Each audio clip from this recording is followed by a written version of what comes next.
Hey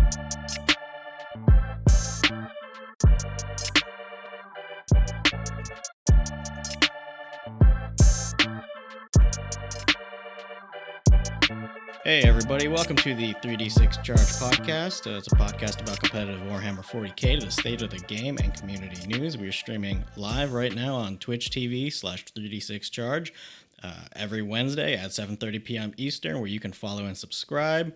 Or also anywhere you can find podcasts like Spotify or Apple Podcasts. This is episode 20, Deathwatch. I am your host, Chris Vo, and joining me today is Benjamin Rubenstein.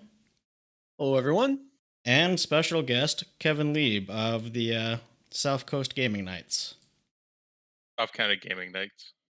Nice to meet you all. You might have seen me in chat a few times. Yeah.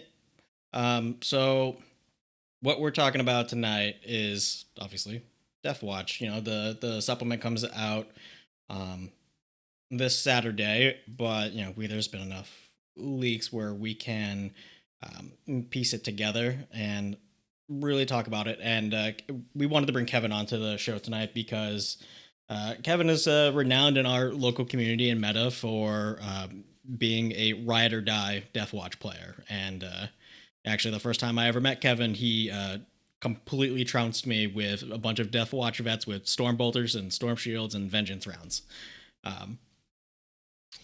Those were the times. I'm gonna miss that. I am too, actually. But I think one of the most interesting things about this new supplement is that it's a supplement. It's not a codex anymore. It's anything that you can get in the Space Marine Codex. You can paint black and give it a shoulder that's silver, and now it's Deathwatch. You know, you're no longer limited to what's exclusively within the could have been considered kind of anemic codex from before, where you only had like a handful of options. So now you've got the entire breadth of the Space Marine Codex, plus the very unique Deathwatch flavor of the kill teams, and to some extent special issue ammo, but also their super doctrine and their unique stratagems. So it's real nice. In the old codex, we were allowed Primaris apothecaries, but not regular apothecaries, which was always weird. We had Tech Marines, model Tech Marines in the background, and we weren't allowed to play Tech Marines, so it's nice to actually have the full options. There were a lot of weird things going on in the first codex, just like random options that were missing, and just like strange rules interactions that were like old archaic rules that like hadn't been updated properly with the new Space Marine stuff. Yeah, and I like the direction that they're taking with this, because, you know, instead of having to worry about, you know, yeah, we're updating Space Marines, but it's not getting updated in Space Wolves, Blood Angels, Dark Angels, and Deathwatch. Now it's, you know, everything's rolled into one. You know, if intercessors are too strong, then they can tweak the points on intercessors. But one of the unfortunate casualties of this is special issue ammo, because basically you can only take it on things that explicitly say have special issue ammo, because otherwise you'd have like 10-man intercessor squads or regular terminators with vengeance rounds or hellfire rounds, and using the rapid fire stratagem to shoot twice, you know. So that is one of the unfortunate casualties of it. But Kevin, I wanted to pick your mind about it. Do you still think that there is a space for Deathwatch vets with special issue ammo, given that you now have not just the kill teams to pick from and construct, but the breadth of the Space Marine Codex? So talking about veterans on the whole, we can still take special issue ammo on their bolt guns. So it'd be a bolt gun with special issue. The math says that this is essentially just a Storm Bolter against most targets, and a Storm Bolter is a pretty good weapon. A Deathwatch veteran's 20 points, an Intercessor's 20 points. A Deathwatch veteran's base 2 attacks and gets a Chainsword. So Deathwatch veterans are actually better in melee for their points, and their gun's a Storm Bolter, which is just a stronger gun. Now, you lose some important stratagems like only can be wounded on a 4-up and shoot twice, which is obviously big. But if you're looking for a unit that you don't have to invest command points in, veterans are actually kind of better. But on a whole, you're not when you're playing Deathwatch, you're more playing Deathwatch for kill teams, which we'll get to in a moment. But the kill teams aren't. You're not really just taking troops for troops. So I can still see taking veterans, but I'm not. I think we're going to be larger Primaris to start out. Okay, so would you say like the pivot from Codex to Supplement is pivoting away from trying to max out that SIA on those Storm Bolters and making those mixed squads to get every ounce of shooting out of them, into constructing those different kill teams? Would you say like that's like the strength of that's what 100%? Yeah. Okay. And the Deathwatch kill teams are very powerful. Yeah, the way I see the new Deathwatch supplement is you're taking it for the kill teams. I don't see Deathwatch players playing very much non-kill team stuff. I think most Germs gonna be built around that. I think if you're trying to do non-kill team stuff, you should probably be playing another chapter. I don't know. How do you see it, Kevin? I agree.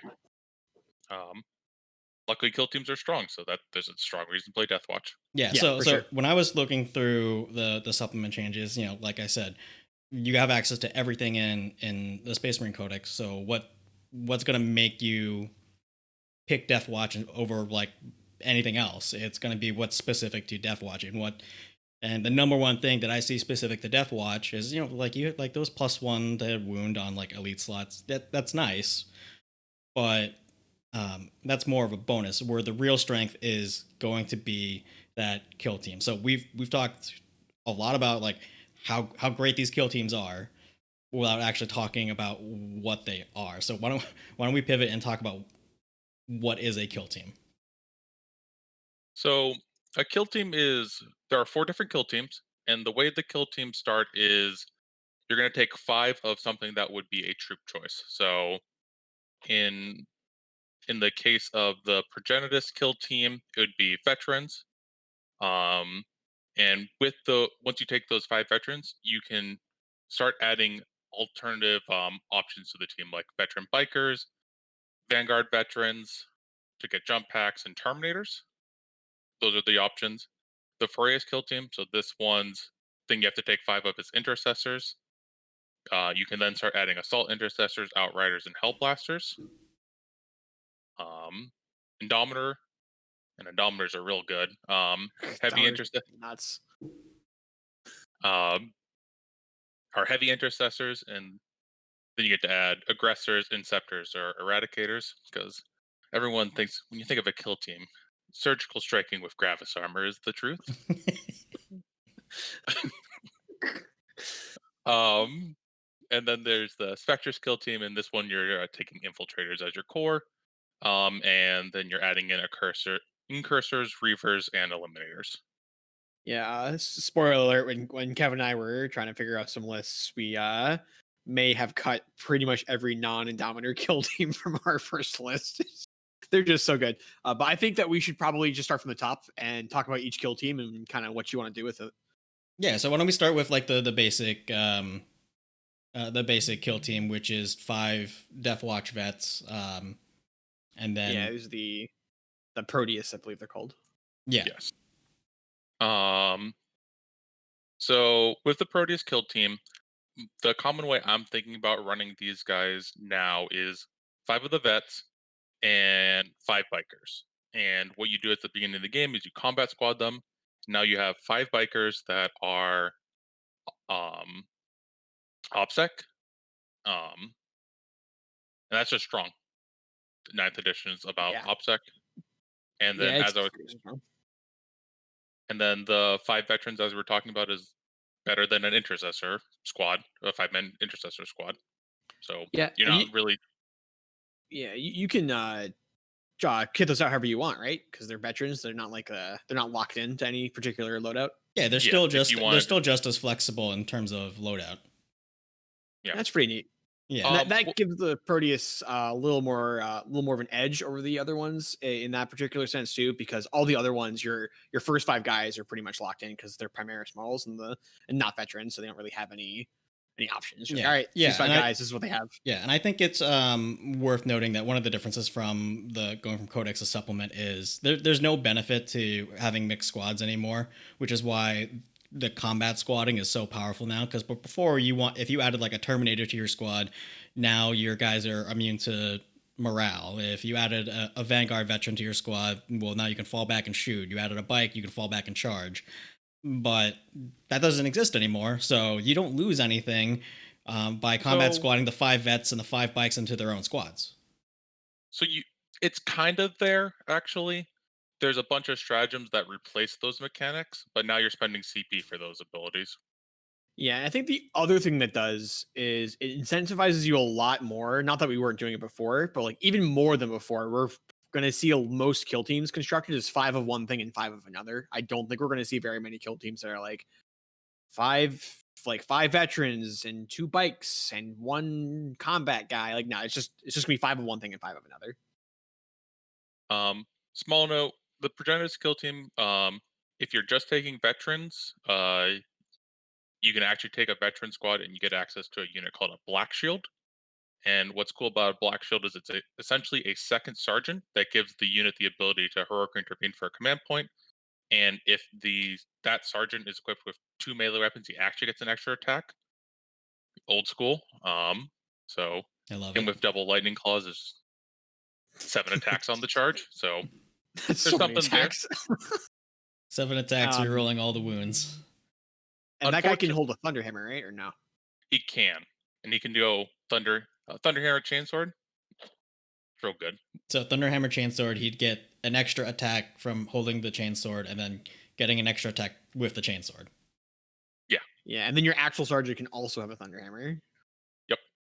Yeah, so you can get them as sort of, I say sort of punchy. Two Thunderhammers on 2 Sergeant S models, very punchy. Yeah, and like we said, the classic Deathwatch veteran squad, it's still your most flexible one because everybody else is Primaris. Yeah, and while we're on this topic of shooting and melee, I think actually we may have jumped ahead. I think it's probably important to talk about the Deathwatch Super Doctrine because it's super unique and it kind of impacts a lot of these choices. Yes, it does. So if for doctrines, normally if you're in Space Marines, you get Devastator on turn 1, you get Tactical on turn 2, and then maybe turn 3 if you like to stay in it, and then Assault Doctrine for the rest of the game. If you're playing pure Deathwatch, your Super Doctrine is you can just fucking pick whatever doctrine you want to be in, as long as you would pick Devastator for a max of 1 turn, Tactical for a max of 2 turns, and then Assault for a max of 3 turns. So if you want to start the game in Assault Doctrine, you can do it, and you can just run right up there and punch something. Or your opponent hides because they don't want to get Devastator Doctrines. Like, well, Devastator Doctrine was turn 2. Yeah, because you make that first decision after you know who's going first, correct? You pick them at the start of the battle round, I believe. Yeah, so you're gonna decide who's going first. Then you're like, we're in this one. Haha. Yep. That seems excellent. Yep. So yeah, that's super, super good. Especially if you're working with something like the Storm Bolters with, they natively don't have any AP. Mathematically, like adding just 1 AP, like it increases your throughput quite a bit, increases your efficiency. So having that and being able to turn on like as you need it for whatever weapon type that you're thinking about is exceptional, I think. It doesn't have a lot of the pizzazz as like White Scars get +1 to damage on all of their melee weapons, because you see that and you're like, oh shit, that's really powerful. This one takes a little bit more finesse. It's more I don't want to say like Eldar like in its playstyle, but it kind of is. Yeah, it feels almost like the new Necron thing, except with more control, and where you're just like, you get to pick what you're good at every turn. And it definitely makes these units like veterans have a lot more value to them, where they might be on the table, they're gonna charge something, they might kill through their thing, and now they're too far away to charge something else. And like normally in a Space Marine game, it's just like, all right, like if they charge something early, they don't have the AP, and then if they shoot something late, they don't have the AP. And now it's like, all right, like if I charge in turn 2, they have armor penetration, and then my opponent's turn 2, they run away, and I'm top of the round. All right, well now I'm just gonna put myself back on the assault doctrine and shoot them again. I have armor penetration. I move the table. My opponent gets closer to me because they want to contest objectives. All right, well now we're back on the assault doctrine. Like the ability to just bounce back and forth, you're just always going to be in the doctrine that's best for you. And it just seems really good. Yeah. They also have ways of spending CP to pick units and put units into certain doctrines. So it's like, you're almost always going to be in the doctrine you want. Yeah, it seems really good, especially because they tend to be throwing large numbers of low armor penetration attacks, which is exactly what doctrines are excellent with. Shall we talk about our next kill team? I believe so. So this is Forest Kill Team, Fortis Kill Team.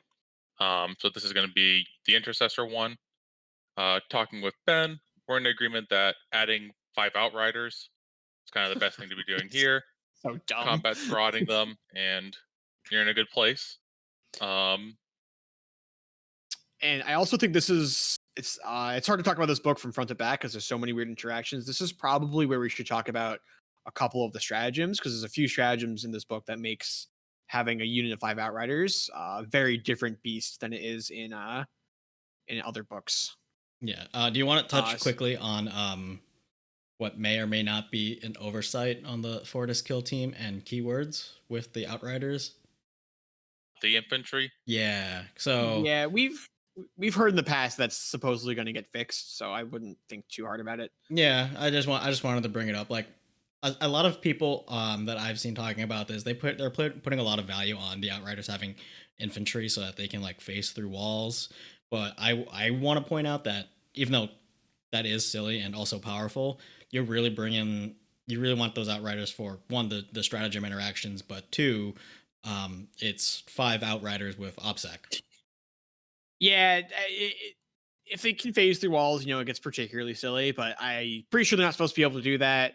Multiple playtesters have on the internet said that is a oversight and is going to get fixed. Yeah, and in the event that it doesn't, it's the cherry on top. The rest of the Sunday is 20 wounds of toughness 5, 3 up save with OPSEC. Yeah, and and this is also a place I think we should talk about stratagem, which I actually can't remember the name of, but Brotherhood of Veterans. Yeah, Brotherhood of Veterans. So because the Deathwatch is a bunch of different people from a bunch of different chapters, you can spend 2 command points and point at your squad and be like, hey, there's some guy in that squad who remembers what it was like to be an Imperial Fist. So now the entire squad gets to use the Imperial Fist chapter tactic this turn. Use this strategy at the beginning of your turn, and it lasts till the end of your turn.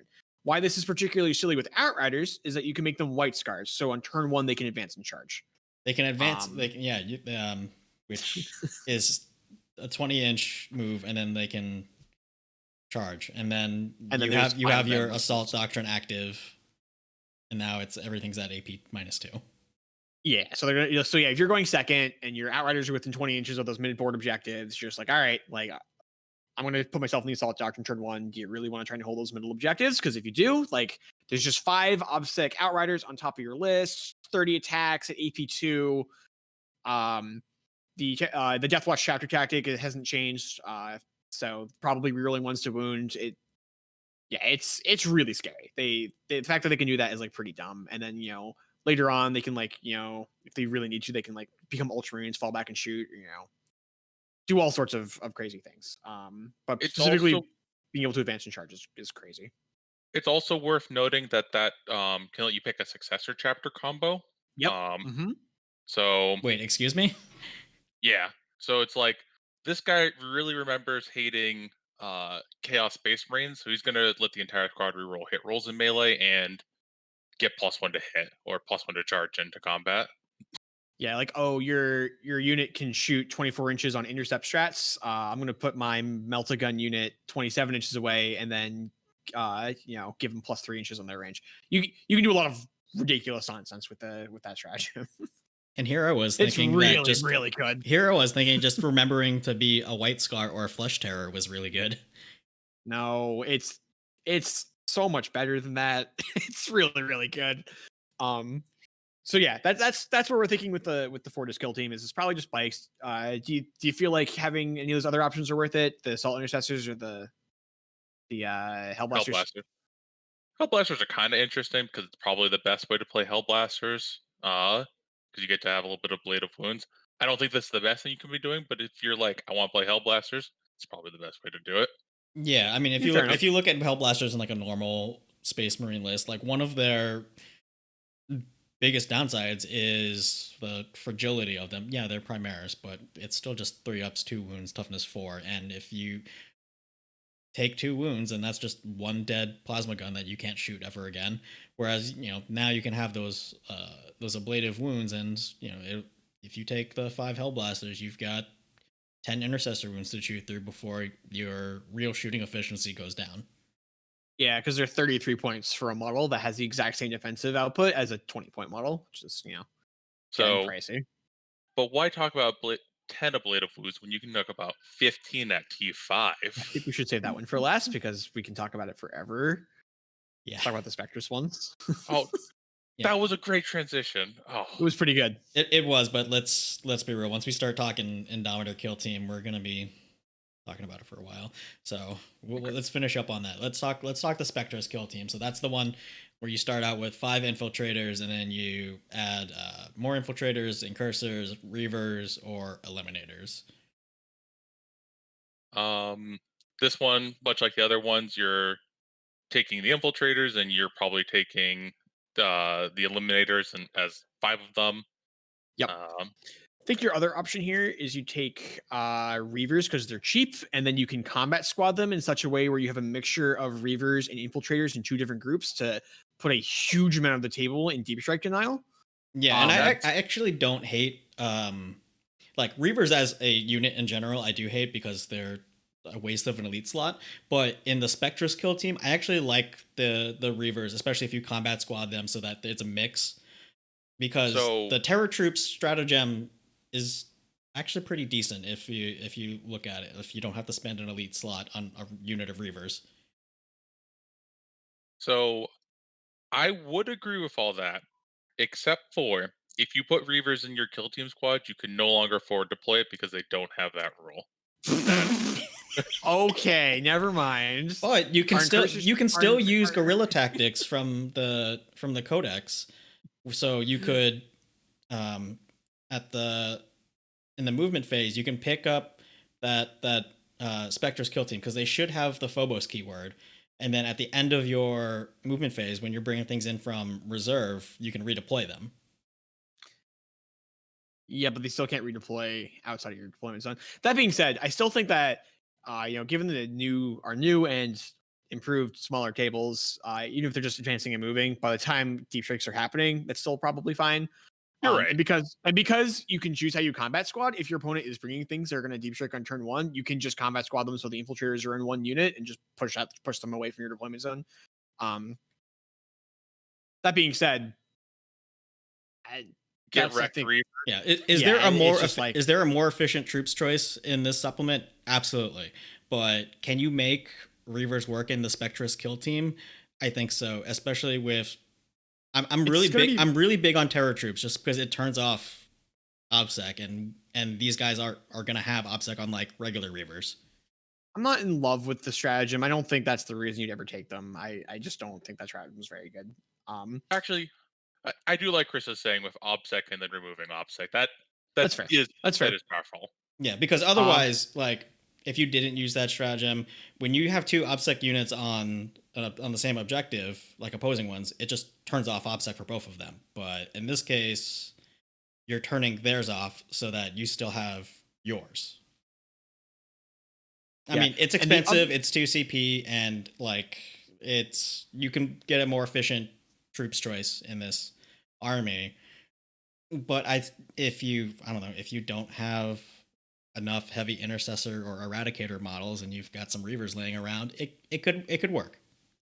I think it's gonna be very meta dependent. Like there will be metas where you're just like, all right, like 10 things that push deep strikes out are excellent. Everyone's just playing a bunch of greater demons with bonuses to charge out of deep strike, and like I don't know, like White Scars or Blood Angels where they're just like coming out of deep strike and charging you, and there'll be metas where they just don't do anything, and that's also fine. But it's a good thing to like know that you can bring to a local tournament. We're like, all right, like everyone's playing demons and white scars. Like, all right, we're bringing the infiltrators. The other way I think you play this kill team, like Kevin was saying, is just 5 eliminators. Want to talk a little bit about that, Kevin? Yeah. So with 5 eliminators, this is kind of, I guess, the first time we'll talk about specialization. So any one of these kill teams can get a specialization. Each specialization can only appear once in your army, and there are 5 that are very similar and 1 that's different. The 5 that are similar, say, um, they're gonna name a battlefield type, and you get to reroll wound rolls of 1 against that battlefield type. And then if your chapter tactic, because Deathwatch pick a battlefield roll to reroll wound rolls of 1 against already, matches that chapter tactic, battlefield roll, sorry, you get to reroll all wound rolls. Um, and there is 1 for anti HQ and 5 eliminators rerolling all wound rolls against HQs. We got something there. It's still not great. I think we did the math, and it's like you're not likely to kill even like a captain on a bike. So like, so you are if you choose your chapter tactic to be anti HQ. The problem is that once they've chewed through the 2 HQs, like you've probably lost everything else because you don't have a chapter tactic against the rest of your opponent's army. So it's probably not very often that you pick anti HQ as your main chapter tactic, which means really you're just giving these guys real 1s to wound against HQs. Yeah, which isn't bad, and which it's is fine. It's good. 20... Like 5 eliminators is like more eliminators than anyone else can put in one squad, which is like pretty sweet. But at the same time, a lot of HQs are getting really tough. Like look at all the Space Marine HQs. Like everyone's wearing Gravis armor or using like bikes. new relic storm shields, and like everyone's like toughness 5 with like 6 or more wounds. We're pretty sure Necrons are going to be a really big part of the meta. All the Necron characters are toughness 5 by virtue of being Necron characters. Some the Overlords are running Catacomb command barges for being basically unkillable. Like snipers are just you need to be doing some nonsense to kill characters, and if you're not actually popping characters, then because the characters usually only need 1 turn out in the open before they can get back behind something. So yeah, I don't know. It definitely has something going on, but the problem is that that's just points that you could be spending on the next kill team. Yeah, and I think the eliminators, it has play, but I feel like it's just very situational. And since you don't have like a sideboard or anything, you can't adapt to that situation as easily. So it's actually kind of, I don't know. Speaking of the other kill team and Spectre's kill team, Ben and I, when we were building the list, we'll eventually talk about. We started with Spectre's and like, oh man, this is sweet. 5 eliminators in one squad, we're rerolling really that. into it.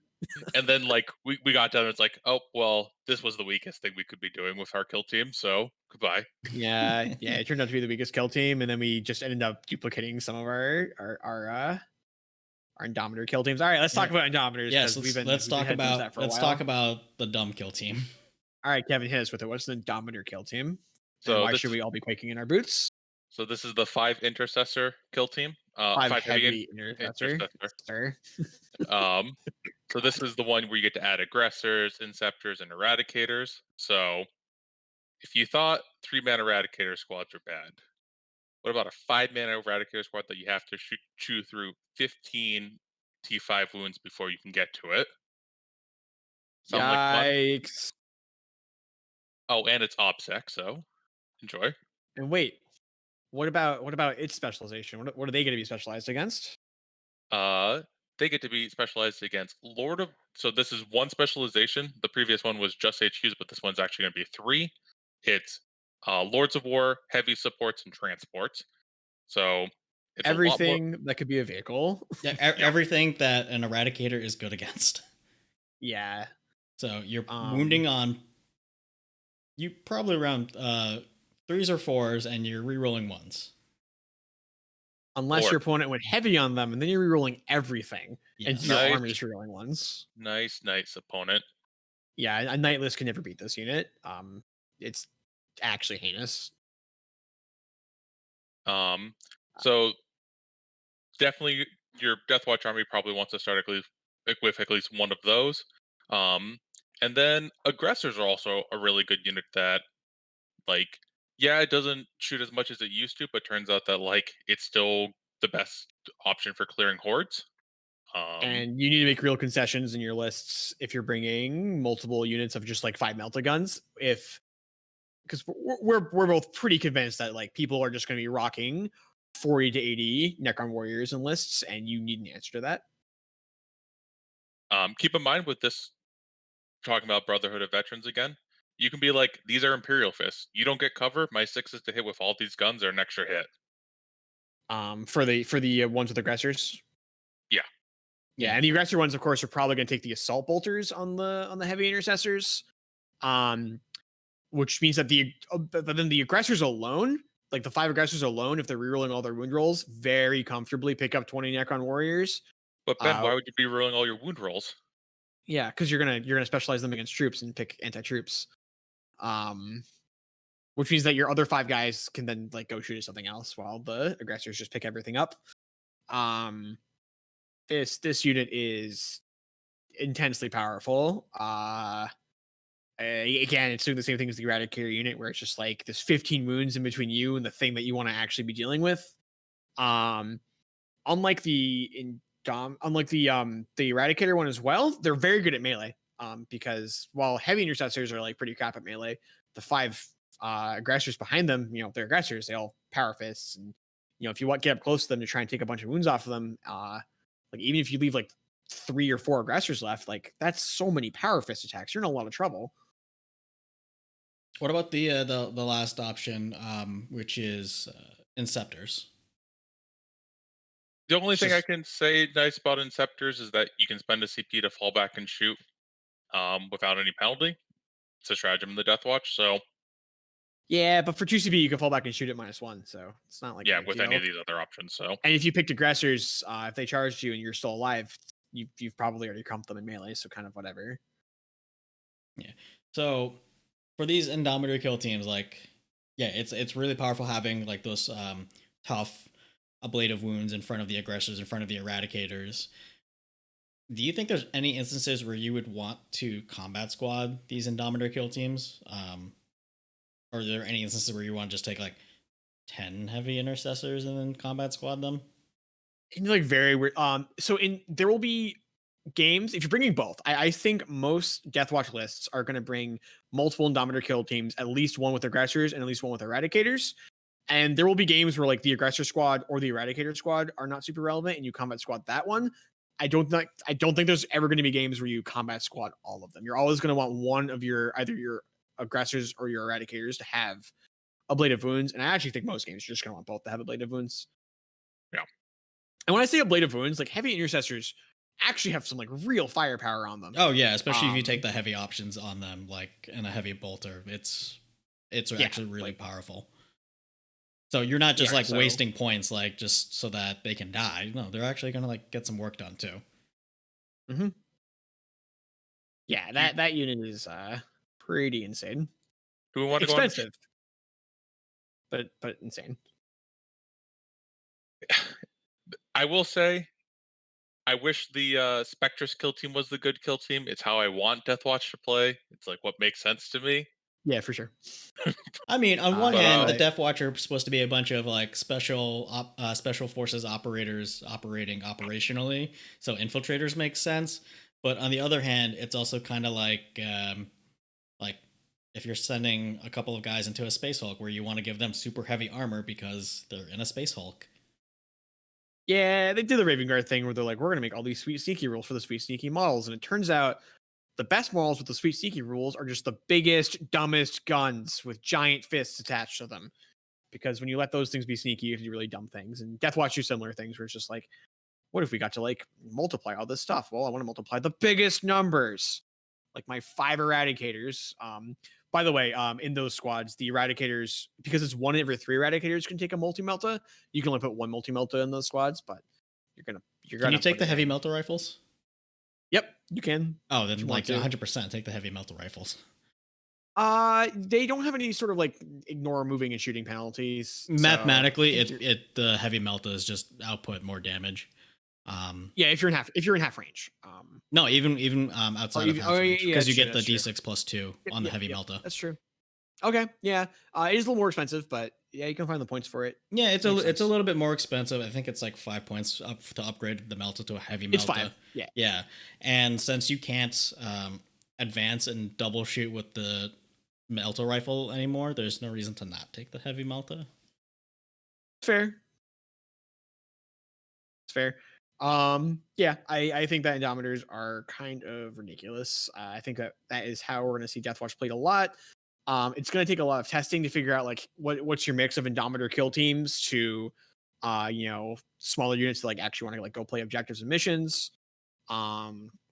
This is where like I actually see the veteran team having a chance of coming in because like it's like you can bring 2 biker veteran squads and have 2 units with OPSEC going out and grabbing things. Is this worse than the Outrider kill team squads?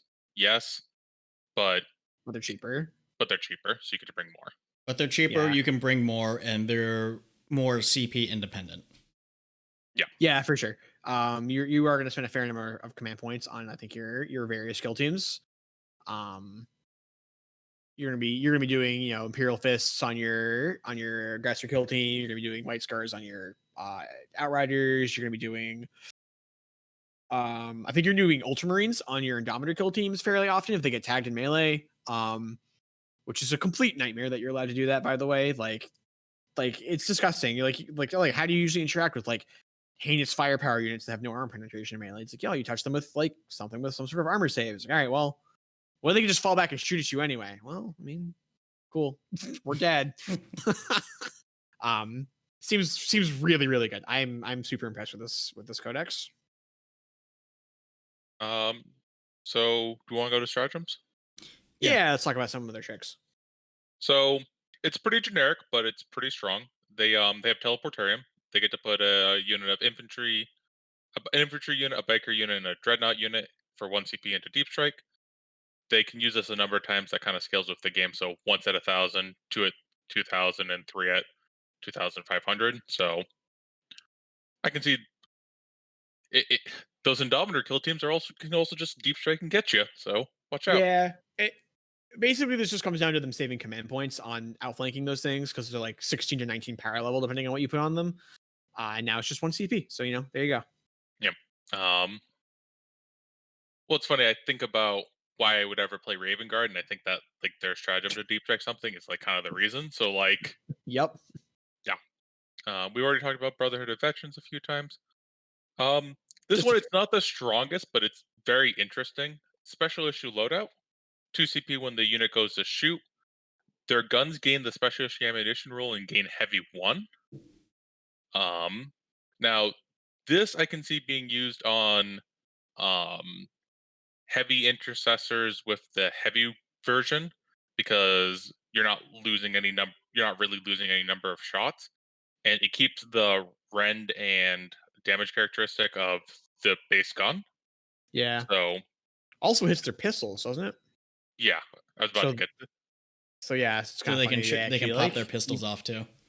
Yeah, you get to do the classic Deathwatch thing of dual wielding your guns. Just not the unclear if GW intended this. We'll find out, in a couple weeks. But as of now, you pop that stratagem. Your guys get to shoot with all their guns, including their pistols, because the pistols gain the heavy word, which is kind of fun. This is like the one way I can see a regular Stalker Bolter Intercessor squad actually seeing play, because you can be like, so my Stalker Bolters get special issue ammo. I can make the special issue option +1 damage, so now that's good against the Gravis kill team squads, and I get to spend 2 CP to shoot again. It's worth noting that like the kill teams, just because they have intercessors in them, don't mean they have the intercessor keywords. You can't like double shoot with them, so you'd have to actually just play this is an intercessor squad. Yeah, you go like really wild, spend 5 command points on it, and also make it like Imperial Fist for a turn. By that point, you're probably sinking too many eggs into that basket. Yeah, if you're sinking 5 CP into that Stalker Intercessor squad, you better be shooting at like a linchpin unit. You mean like an Indomitor kill team? Yes. Because that is excellent against Indomitor Kill Team. That is 20 shots, double hitting on 6s at 4-3-3. Yeah, I mean, if you anticipate like going up against another Deathwatch army, I could imagine you taking like 2 Indomitor Kill Teams and then just a unit of regular intercessors with stalker rifles. Yeah, I don't know. Ultimately, I think that stratagem's neat. You can do some cute things with it, but I don't think it's actually good because we're doing the thing where we're bringing a unit that requires a stratagem to be like about average compared to like what our other units are doing. Yeah, yes, but it's cool it exists. That they made the concession that all right, we took special issue ammo off of everything, so people who really want to play with that rule, like here you go. So it's also worth noting that Deathwatch have a bunch of anti-Xeno stratagems. That's actually kind of what Deathwatch are known for. Ben and I talked about this before the Codex came out, and we were actually kind of hoping that this wouldn't happen. We knew there was going to be anti-Xenos in the Codex, but we are kind of actually hoping that was going to be relic blocked. Like, if you happen to already bring the anti-Necron relic and you went up against Necrons, you felt like you did it. But instead, they're stratagems like they were before, which is awkward because now Deathwatch gets something against a faction, that faction doesn't get anything back. Yeah, whereas most other hatred stratagems, the other codex just like has a hatred stratagem back, and it's fine. Like whatever, like Space Wolves get bonuses against Thousand Suns get bonuses against Space Wolves, all straight in the world. And now it's just like Deathwatch get bonus against Tau, and Tau get nothing. Haha, which is like kind of sucks. But anyway, run us through them. So I don't. The big one for me right now, and the anti-Necron one, it's after a Deathwatch unit shoots or fight that Necron unit, and they get -1 to their animation protocol. The powerful thing, and it's 1 CP. The powerful thing here is you get to see it after. So it's like, oh, my aggressor kill team didn't manage to kill it, and I thought it was going to. Well, now you're probably only getting like 2 models back, or Is this for the phase or for that one attack? just for that one attack. Okay. The anti-orc one is 2 CP. It's when 1 or more Deathwatch units are charged by orcs. All the Deathwatch units that are charged get to fire Overwatch. And if any orcs die from any of the Deathwatch Overwatch, the orcs are -2 to charge. This is actually a big nerf from where it was previously, where it used to be -1 for orc killed. And we used to have Watch Masters rerolling hit rolls, and like my friend Rob he never made a charge. Yeah. I actually think I'm going to disagree with you on that one because it's all of your units get to shoot, right? So that were before declared. Yeah, so that the fact that exists mean that orcs just can't declare multi charges against you. Fair enough. Because for 2 CP, you just get to shoot all your things in Overwatch, which like you wouldn't normally be allowed to do at all. It just seems like it is better if it's worse if they're charging one thing, but if they declare, but just like they're always charging one thing, which orcs oftentimes like to go into multiple things to kill one thing and wrap up another, or sometimes they just have so much killing power in their units that like they need to hit multiple things if they want to kill them all, and then like if they charge multiple things, they can end up getting murdered and then losing charge distance and then just dying.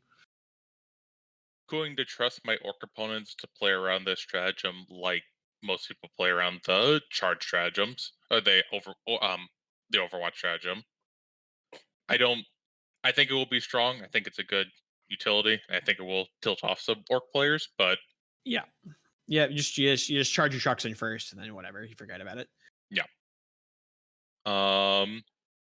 Anti Eldari, when you go to shoot, you don't get any penalties to any modifiers to ballistic skill or to hit. This includes positive ones. It's 1 CP. That's only if you're targeting Eldari, though, right? Only if you're targeting Eldari. It's okay. Would have been great last edition against Flyers.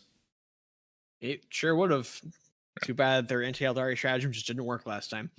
What's the anti-Tau one? After Tau units finish shooting a Deathwatch unit, remove all marker lights from that Deathwatch unit. Sure. Same 1 CP. And then the anti-Tyranid one, when shooting a Synapse unit, 6 is to hit auto wound. Sure. Oh, and it can also be used in melee. It's 1 CP. I wonder if that stacks with Gene Rot might. Well, G-Norm-A is already 6s to hit auto wound, right? So like auto wounding. So it's not. Yeah, so it's not exploding. So yeah, okay. Yeah, nothing explodes. All right, so those are all fine. It's disappointing that they still exist. The anti Necron one and the anti Orc one kind of jump out to me as the ones that are like particularly good. We'll we'll see what Tau looks like once the Tau book comes out and they inevitably rework marker lights, but I just think it's disappointing because we made it 40 minutes into this podcast talking about how there was all this sweep rules that weren't anti-Xenos. So the Codex didn't need that to be interesting. Kill teams are what make Deathwatch Kill interesting. It doesn't need this. Deathwatch is interesting, and now it's concerning that they might be interesting against everything else and just get to free roll certain Xenos factions in games because oh, but yeah, my opponent brought 80 Necron warriors, so they could never win because I got to delete one a turn with my aggressor kill team, which is fine. That's what they're supposed to do. But then also, whenever I got lucky against another one, they just didn't get to stand back up, and it's just like that's just gets miserable. So moving on, kill team specializations. We already talked about them. They're real good. Yep, they are. They range from 25 to 35 points. Yeah, so they're flat point upgrades like Chapter Command and the regular SM book. Yep, and just like any flat point upgrade, you're gonna want to probably slap it onto like the biggest version of that because they're all force multipliers. So like, don't put it on a 5-man squad, put it on a 10-man squad where 5 of the dudes are like, I don't know, eradicators or something. And let's give a round of applause to GW for the front of the book not disagreeing with the back of the book on this one. I've said it before, but I low key kind of enjoy GW's brand of incompetence. Yeah, that really got us on the podcast. You and I sat there arguing over the point costs of an apothecary, and like we couldn't agree on it. It turns out we were both right, and GW's a clown. Anyway. All right. So what's next? So warlord traits. So I love this warlord trait just from a fluff perspective or from a story perspective. It's a paragon of their chapter. You get to that warlord gets to pick a warlord trait from the core rulebook, but it can be a chapter warlord trait. So you can be like, this guy's a blood angel. He remembers being a blood angel. I have my blood angel warlord trait. You love it for the flavor. I love it for the ability to take the Ultramarines command point refunds. We love it for different reasons. Oh, I also love it for the. It's so good. It is probably almost always that one. It's not just powerful; it's thematic, and that's what's important. Sure. Seems great. And then the next one I think is worth calling out is the Tide That Binds. The Tie That Binds. Deathwatch core within 6 of the Warlord get reroll morale. And in the command phase, pick a Deathwatch unit. And they gain OPSEC. And if they already had OPSEC, they gain double. They count as 2 units. So you're telling me that Deathwatch have the Salamander Warlord trait that gets spammed all the time? Yes. Excellent. Nice. And you can stick it on an Indomitor Kill Team. And more importantly, you can stick it on your 5 Outriders that are charging turn 1. There are a few other good options in the warlord trait section, but nothing. Those 2 are the ones I would think I'm taking first. So can only spend so many CP beforehand. There's another one I actually think is really cool. I'm just going to call it out. It's Castellan of the Black Vault. The warlord gets either artificer armor, mastercrafted weapon, digital weapon, or adamantine mantle, in addition to their other relics. So you get to walk around with 2 relics, and that's just cool. That's pretty nice. Very Deathwatch. Yeah, not sure what we're doing with that. There's something. I don't think it's good. I just love it. I don't know. There's like probably some biker captain that's like fine. You can bike captain that, give him like a relic, and then just slap mastercrafted on him. Yeah. You're probably gonna see a Deathwatch captain wielding a mastercrafted fusion pistol in Purgatorius, and he just like pew, pew, pew, pew. I love it. All right, that's great. What if I had 2 relic pistols? Are they good now? I only recently realized how fucking ridiculous of a gun Purgatorius is. Oh yeah. Okay. What about our relics? What do those look like? So relics, I think you're probably always taking Beacon and Jealous. So At the end of your movement phase, you pick up a Deathwatch unit that's on the battlefield and place it within 6 inches of the bearer, 9 inches away from enemy units. So you can be like, here's my chaplain on a bike. He's going to ride forward, and then with him come the Eradicator squad or the Aggressor squad. It's great. Yeah. Mobility's great. It's at the end of the move phase too, so you already know if his litanies are going. So like, oh yes, he did get +2 to charge this turn, so he's gonna just bring the aggressors with him, and they're just gonna make a 7-inch charge into your unit. Next up, Dominus Aegis model with I'm just going to say a shield, a Storm Shield, Relic Shield, Combat Shield. The wielder gets +1 to their saves, and they have a 5-inch aura for core and Deathwatch characters of a 5-up invuln. Sorry, 6-inch aura of a 5-up invuln. Does that stack with the Vox Spiritus? Make that a 9-inch range? That's 2 relics, right? Oh yeah. Sorry. That would be baller. Kind of funny. If you take a Storm Shield and you use this, you actually lose the 4 invuln part of it. Does it give +1 on all saves? Or just Armor saves. Oh, Armor save. yeah. All right. Well, interesting.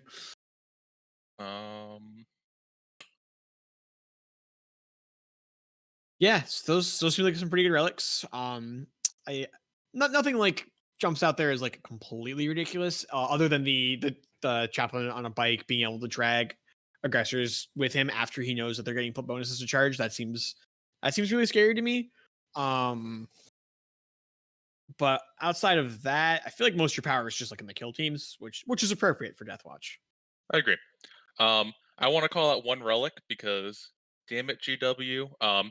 It's Thief of Secrets. So Deathwatch walk around with Xenos weapons, and one of their Xenos weapons is a Xenos Phase Blade, which is a strength +1, -4, 1 damage weapon, and you can't take invulns against it. So with the -4, it might as well just say it does mortal wounds.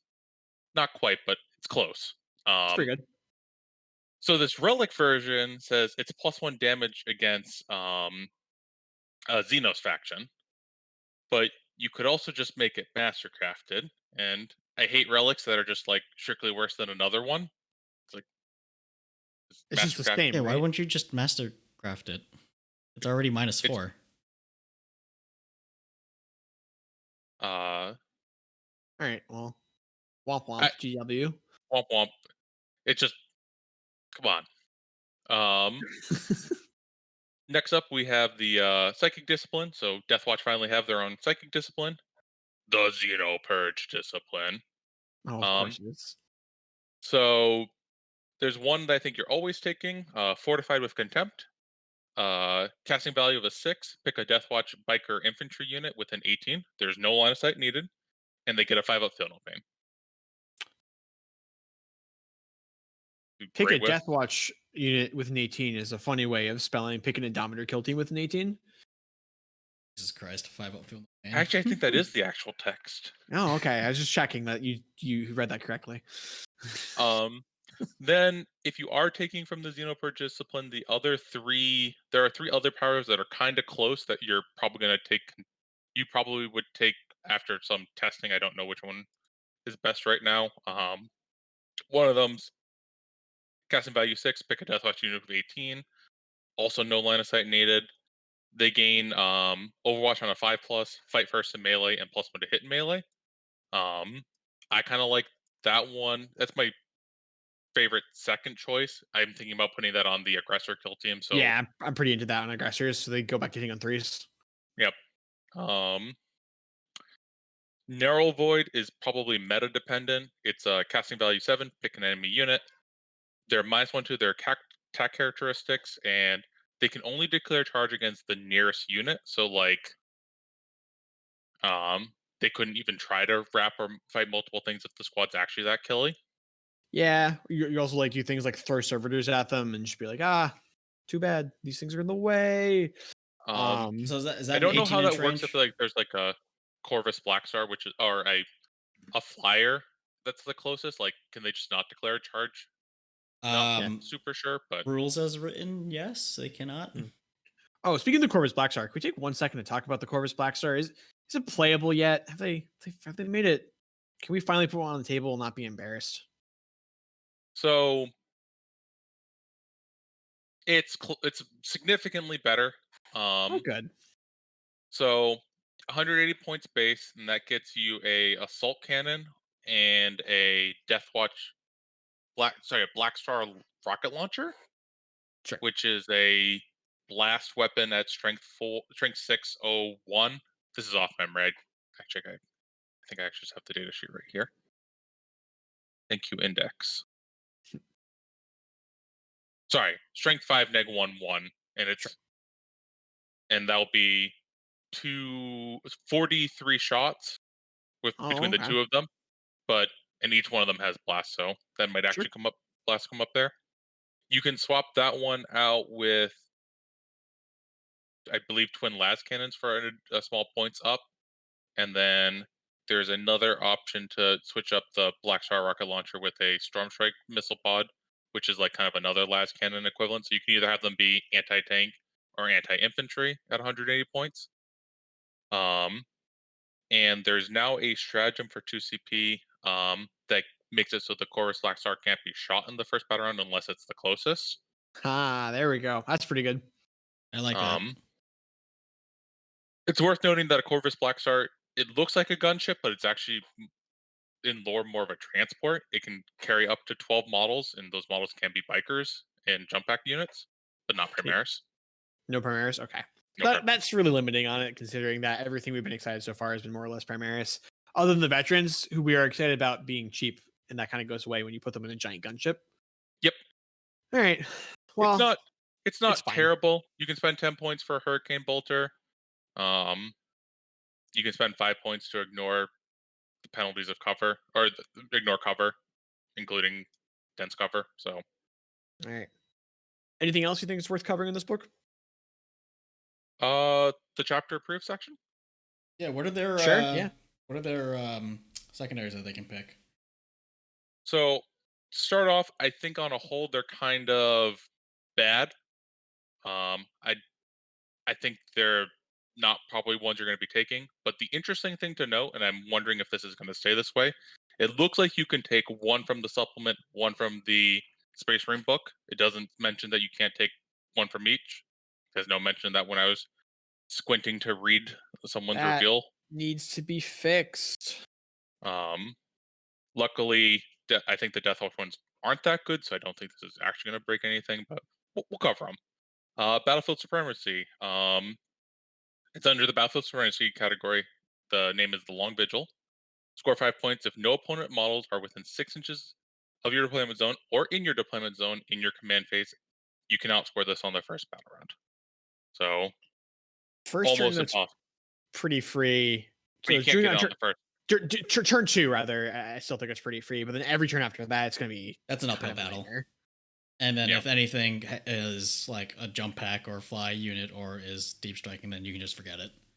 Yeah. That seems like a disaster. If your opponent's like running 2-man squads into your back line, just be like, you have to go dig them out from this building instead of play the game because you took the secondary. Yeah. And even if they don't have that, you're going to have to push very aggressively into the midfield to just push them back just because of how close these deployment zones are getting. Yeah, I don't like it. What's your next one? It's under Purge Enemy. The name is Cull Order. So your opponent picks 2 of the battlefield roles that exist in their army, so they can't pick something that doesn't exist, and then you pick one that exists in their army. You score 5 points for if per battlefield role of the one selected that you have completely killed. All right, I already hate this one just because it's asking your opponent to have a say in the secondary. All right, I so agree. I'm going to pick HQs every time unless you brought a bunch of snipers. And if you did, I'll pick my worst HQ and throw them behind a rock. And then I'm going to pick the thing that I have the most of, so that it's pretty much impossible if you kill all of it. And then you get to pick the one that you can kill, so you'll score 5 points on it. Yeah, it seems terrible. Yep. Next up is under Shadow Operations. Crippled the Stronghold. Oh, this one is so bad I didn't even bother writing it up, but I have to remember. So your opponent is going to pick a objective. It has to be one in their deployment zone if they are able to. In their deployment zone? Yep.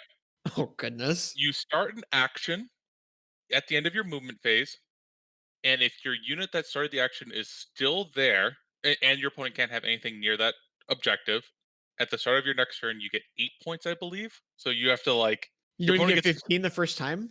no. All right, moving on. Never take it. It's a meme. It's just like the only reason you would ever take this is if you're BMing your opponent. You're like looking them in the eye and you're like, you're gonna be tabled on 3. Yeah, Like you're taking this as like just a disrespect play. This is like picking like Dan in Street Fighter.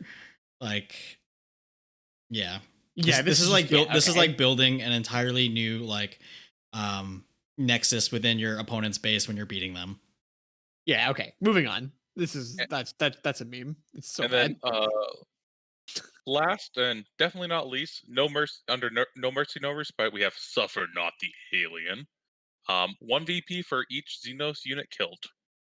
Yeah, see, I hate that one because that one's closer to free, depending on what you're playing against. Yeah, I actually wrote Get Wrecked Tau. Yeah, it just destroys Tau in its current iteration. Not that from a design standpoint, iteration. From a game design standpoint, I hate the secondary.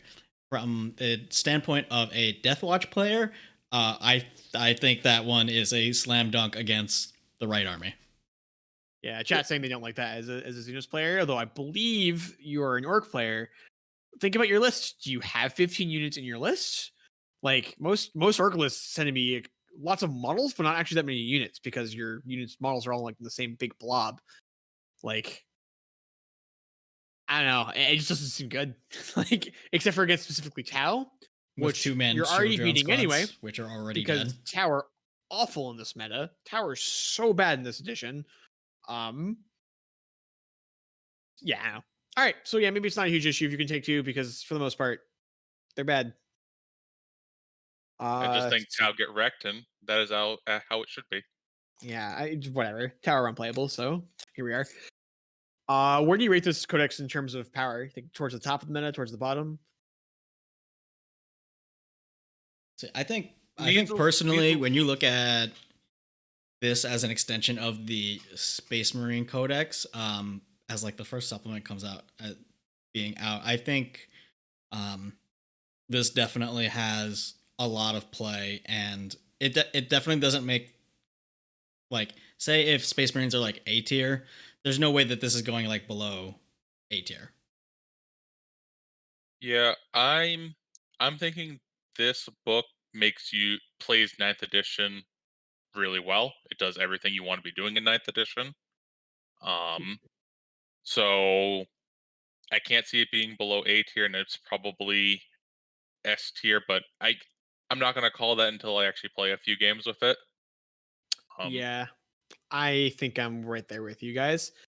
I think that we need to do a lot of iteration and testing on list building because all of our like workhorse units are very obviously stupidly powerful. And you don't need to do very much thinking about them. It's just figuring out what the exact combination of things in order to maximize the secondaries are going to be. Because as far as primaries go, I don't think you're going to have too hard of a time of just sticking your Indomitor Kill Teams on objectives and going, "This is mine now," and then it's yours because you have like 30 wounds of obsec things with a gajillion anti-infantry shots on them. Yeah, right. Primary is going to be no problem on this, and then like secondaries, the book secondaries in this are god awful, but again, you've still got the Space Marine secondaries, and then just the generic secondaries as well, and like servers still exist, and you can take them, and you're gonna have plenty of elite slots. Yeah, you can definitely bring a lot of bikes to engage in all fronts pretty easily. You have lots of options. Yeah, just don't take any of the options from the back of this book. Yeah, don't do that. Oh, I just realized we promised the people a list and we never delivered. Yeah, you and I did write up a list. Shall I pull it up? Yeah, I actually think I got it. It's so it's a battalion. It starts with a Master of Sanctity on bike, Primary Master of Sanctity on bike. We're going to be giving him the Master of Sanctity Warlord trait and the Beacon and Jealous, which is the thing that lets you draw units near him. Yup. A Watchmaster, which is essentially a Chapter Master in Deathwatch. I guess that's all I need to say about it. They have a unique weapon that's not worth talking about. Yep. Two Eliminator kill teams with the heavy intercessor part of it having the Eradicator, I think you mean. Sorry, Eradicator kill teams with the heavy intercessor part of them having being the heavy weapon with the heavy weapon upgrade, and then the Eradicators getting the upgraded multi-melta. Yep. Another heavy intercessor kill team, this time with aggressors. We did not upgrade any of their weapons in this kill team. These aggressors are bolter aggressors, by the way. Bolter aggressors, yep. Guy, it's I still can't believe flamer aggressors are like we're the meta. It's like mind-boggling. A Foraeus kill team, the intercessor kill team with 5 outriders in it, and a chief apothecary, primary chief apothecary, and then a land speeder. And a unit of servitors. 2 units of servitors, right? Yeah, one you unit can't of forget the servitors. servitors. One unit of servitors. And then one of the Indomitor kill teams with melta weapons is upgraded to be anti-vehicle, and the other one, and then the aggressors are upgraded to be anti-troops. And that's it. That one might be a little bit late on unit scoring, but I think just to get a feel of how the kill teams play, that's probably where I'd want to start for testing. Just like pretty much as many points as you could spare into just nonsense kill team stuff. Yep. You're giving out 2 extra warlord traits, but that's it. 1 to the apothecary and 1 to the chaplain. The watchmaster is going to be taking the Ultramarine one. Yep. So it gives you 10 command points to start with, and I think that is where I would get a list. And the 5 up command point refund, just so people. Yep. Yeah, that list seems really good. I like it. Say I look forward to testing it against, or you testing it against me, but like, I don't know, seems like a nightmare. I can't believe it. I thought when I bought 3 Indominus that I was never going to have to pick up any more of the units in that box, and now I need more Eradicators for this card, and I do enjoy the biker kill teams, so I might need to pick up another Outrider, which is like insane. Thank you, Deathwatch. I think chat has a good question for us to end on. So chat's asked, it seems like the first 2 codexes and this upcoming one seem to be roughly the same power level. Do we think we're going to see this trend to continue, or do you think we're going to have a noticeable power creep in every release? What do you guys think? I think ideally that every codex that gets released is it should be at the same power level, because that's how balance happens. But realistically, what's gonna happen is, just as we saw in the early 8th edition codexes, GW is gonna get like a better feel for what's actually important in 9th edition and what makes things fun. And they're, as the later codexes come out, they're gonna be more geared towards that, which is why, like towards the end of 8th edition, until Psychic Awakening came out, the Death Guard Codex was dog shit. So I'm going to be hopeful and say that we might actually be staying around the same power level. I heard rumors early on that the edition on a whole was developed more in sync at the same time. Part of the Psychic Awakening was kind of showing that like they had some plans for where factions were going, and those were supposed to be hints. Another big point to that is the Forge World book, where they actually already have like a bunch of decisions made for where certain factions are going already in that book. So I'm hopeful that the goal is to bring everyone up to around the same level. I don't think they're going to be able to do that perfectly. It's really hard to balance the game. But I'm thinking that's the goal. Yeah, I tend to agree. I think that they're definitely aiming for generally the same power level. And my prediction is that they're going to do pretty well with most of the books. And we're going to get some goofs. And I think the goofs are going to be in books that play the most different from Space Marines. So I am concerned for like the Guard Codex, which is just like this like obligate horde that is just very different from the Space Marine play style. Same thing for Eldar. Gene Stealers. Same thing for GSC. And I think that I'm the most concerned for Tau. Tau, like both from a ability to overshoot the mark and undershoot the mark. Tau more or less need a fundamental rework from where they're currently standing. Everyone hates their rules. And we all hated the rules when they were too good. And they're now way underpowered, and we still hate the rules. So it wasn't that we hated them because they were too good. We hated them because it felt bad to play against them, and a lot of people felt bad to like play against them. And it was unfun to actually play too. I mean, I liked it. You were winning.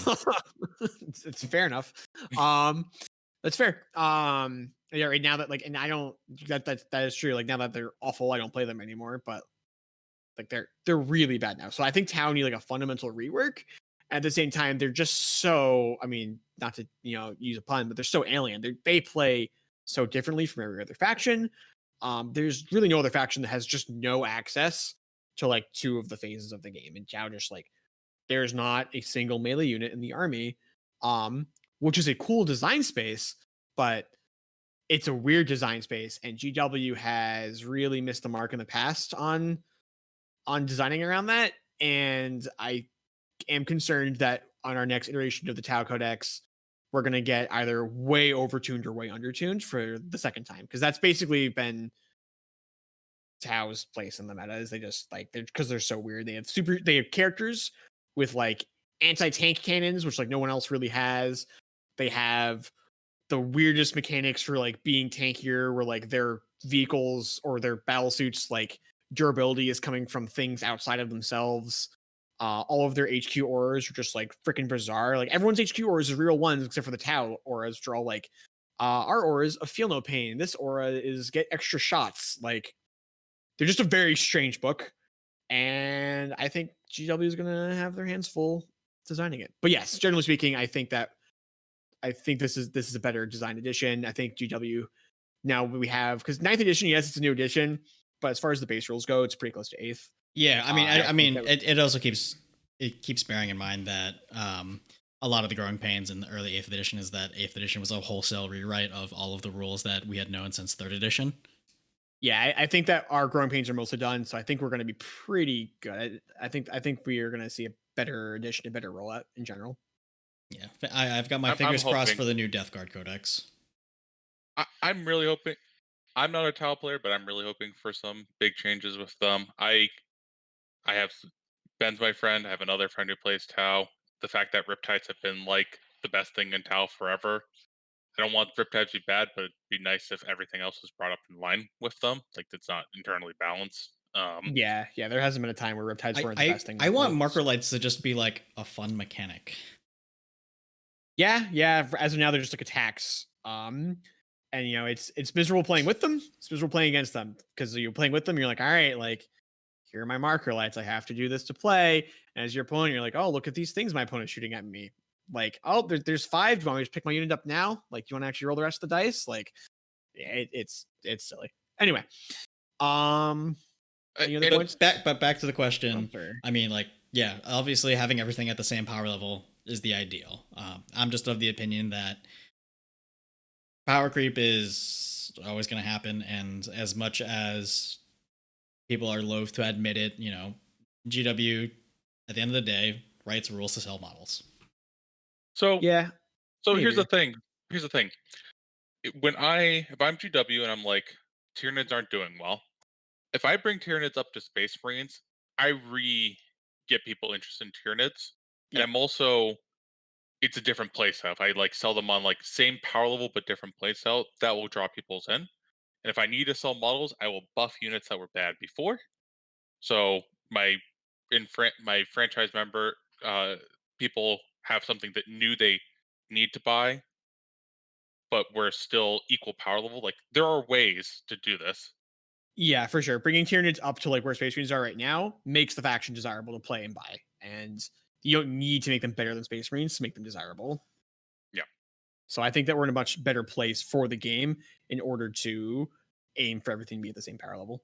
Yeah, I'm personally just excited for this release cycle to be over and for there to be releases that aren't Space Marines. I agree. Yep.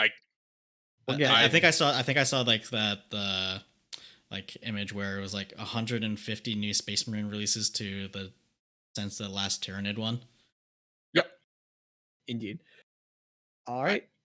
I think GW thought GSC was a Tyranid release. Okie dokie, GW.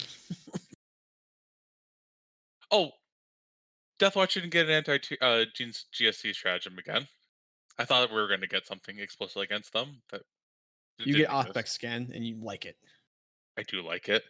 Thank you for giving me Ospec scan. Yeah, that's your anti-GSC stratagem right there. Chris, I would like to thank you for having me on, and Ben. You are very welcome. Thank you for being our resident Deathwatch enthusiast and expert. Yeah, it was good to have you. Yeah. Thank you. All right. Thank you, everybody, for listening to this week's show. I hope you enjoyed it. I'd like to thank our contributors for this week's episode, Benjamin Rubenstein and Kevin Lieb. This has been the 3D6 Chart podcast. Bye for now, and don't roll any ones.